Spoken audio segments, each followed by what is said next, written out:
When did you realize you had FU money? And what is FU money? Well, I have a really good friend that took his company public, and I was playing golf with him a couple months ago, and he's like, I can't spend what I have. And I think that's it. You can't. Like, you get to that point where there's so much cash flow coming in, you got so many assets that, it's basically going to transfer to someone. So when did you realize you had that? Over 10 years ago. And did anything in your lifestyle change because of that realization? No, the only thing that changed is I figured out my trusts for my kids, right? Mm-hmm. And I want to make sure that they're taken care of. I did buy a jet because I'm flying around, and I like I flew here today to check these out, and I actually it's nice. It's nice to pop in somewhere and fly back. We'll fly back in the morning. How much was the jet? How much does that cost to run? Yeah, it cost us about $400 a year ish, to operate $500. Yeah. And how much was it to purchase? We paid about $3 million for it. That's not bad. No, it's a Phenom 100, and that's hangar, pilot, fuel, everything. And by the way, my partner and I own it together, and so you split it. Yeah. So call it $20,000 a month each, and that's really not bad. Not bad at all. How far can you go in it? We fly to it's like 1,200 nautical miles, I believe. So we can fly to Dallas.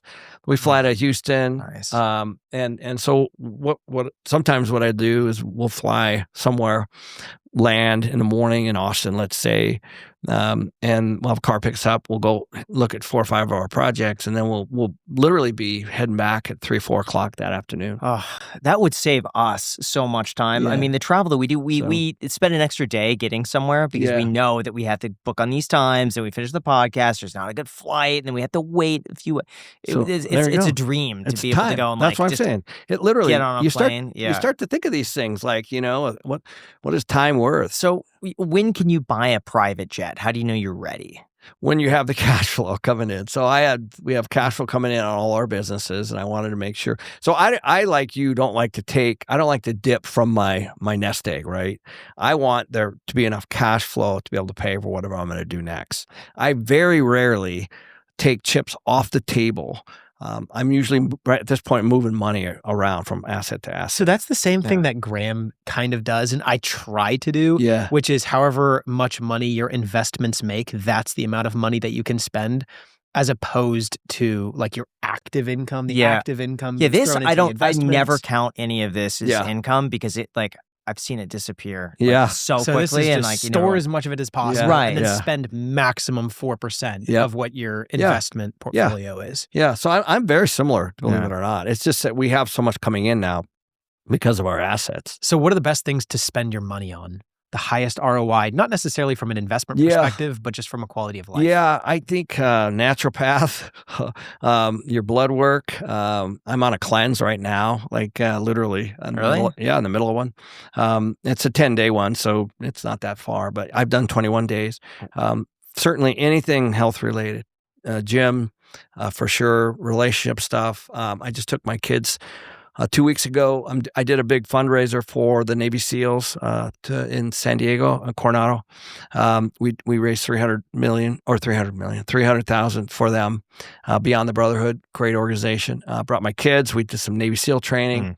So those kinds of things. Like where can I take my kids? I'm taking them to Mexico soon. How old are they? They're in their 20s. Okay. Yeah, they both work for me too. So it's very exciting. Not directly. Yeah. Do you feel like you need to overpay your children? I don't even know what they make. Like I swear, they're paid market, whatever that is. So there's no nepotism involved here. They're just getting paid market. Do you think nepotism is a bad thing? It can be. It can be harmful to the culture.